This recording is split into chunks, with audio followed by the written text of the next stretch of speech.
భారతీయ జనతా పార్టీని ఆపే అంత దమ్ము బీఆర్ఎస్ పార్టీకి కానీ కాంగ్రెస్ పార్టీకి కానీ ఆసిఫాబాద్ నియోజకవర్గంలో లేదు.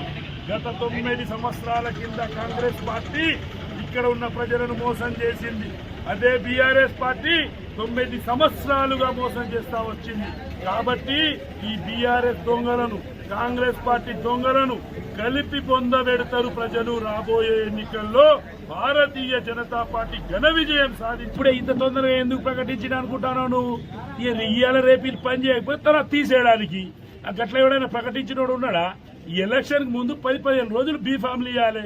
ఈ ప్రకటన లేనిది ఈ కథ లేనిది ప్రజలను అంటే అంత మసగొడుతుండు కేసీఆర్. చెప్పు ఇంకా సార్. ఇప్పుడు కాంగ్రెస్ పార్టీ నుంచి శ్యామ్ నాయక్ గారు నిలబడుతుండ్రు. రాజుభాయ్ కాంగ్రెస్ పార్టీ నుంచి శ్యామ్ నాయక్ గారు టికెట్ ఆశిస్తుండ్రు. నిలబడుతుండు చౌక్లారా? లేదు సార్, ఆశిస్తుండ్రు సార్. ఆశిస్తుండ్రు కాంగ్రెస్ పార్టీ నుంచి. ఏమని కాంగ్రెస్ పార్టీ నుంచి గాంధీ చౌక్ లో నిలబడతాడా? ఆయన నిలబడు కూర్చునుడు డేక్కునుడు చేయాలంటే ఖానాపూర్ లో చేయాలి. ఆయన నీడ ఎవ్వడు రూపాయి అక్కడ చెల్లని రూపాయి ఇక్కడ చల్లుతుందా?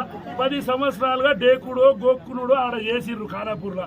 గదేదో గాండే చేసుకో మన గీడేం పని. ఆయనకు 4 లోకల్ అభ్యర్థి ఇక్కడ ఉన్న వెహికల్లకు పైసలు వసూలు చేసి ఈడ ఉన్న వెహికల్లకు పైసలు వసూలు చేసిండు.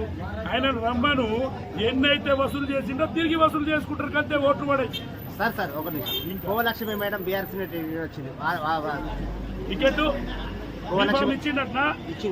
బీ ఫామ్ ఇస్తే గిట్ట రేపు షో చేయమను కోవాలచ్చవను, లేకపోతే గమ్మతుంటది కేసీఆర్. షో చేయమను రేపు. బీఆర్ఎస్ టికెట్ కోలక్ష్మి మేడం కు ప్రకటించారు అంతే కదా.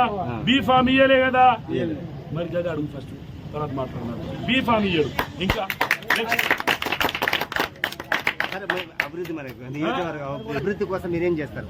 నియోజకవర్గ అభివృద్ధి కోసం ఇండస్ట్రీలు ఏర్పాటు చేస్తాం. భారతీయ జనతా పార్టీ గెలిస్తే ఇక్కడ ఉన్న యువకులకు ఉపాధి కల్పన దిశగా పనిచేస్తాం. ఇక్కడ రోడ్లు వేస్తాం, ఇక్కడ బ్రిడ్జిలు వేస్తాం. ఇక్కడ ఉన్న గిరిజనులకు బడుగు బలహీన వర్గాల ప్రజలకు 24/7 డేస్ పనిచేస్తాం. భారతీయ జనతా పార్టీ కేంద్ర ప్రభుత్వం పథకాలను వీడికి తీసుకొచ్చి డెవలప్ చేస్తాం. లాస్ట్ క్వశ్చన్ అయితే ఇప్పుడు కాన్స్టిట్యూన్స్ లోపల బీజేపీ లోపల పుట్టాకే విజయ్ గానీ ఆత్మ నాయక్ గానీ ఇద్దరు, అజ్మీరా నాయక్ గానీ ఇద్దరు కూడా పోటీ పడుతున్నారు. ఇందరిలో ఎవరికి టికెట్ వస్తుంది? ఇగో భారతీయ జనతా పార్టీ డిసైడ్ చేస్తుంది, కానీ కమలం పువ్వు గెలుస్తుంది గంతే.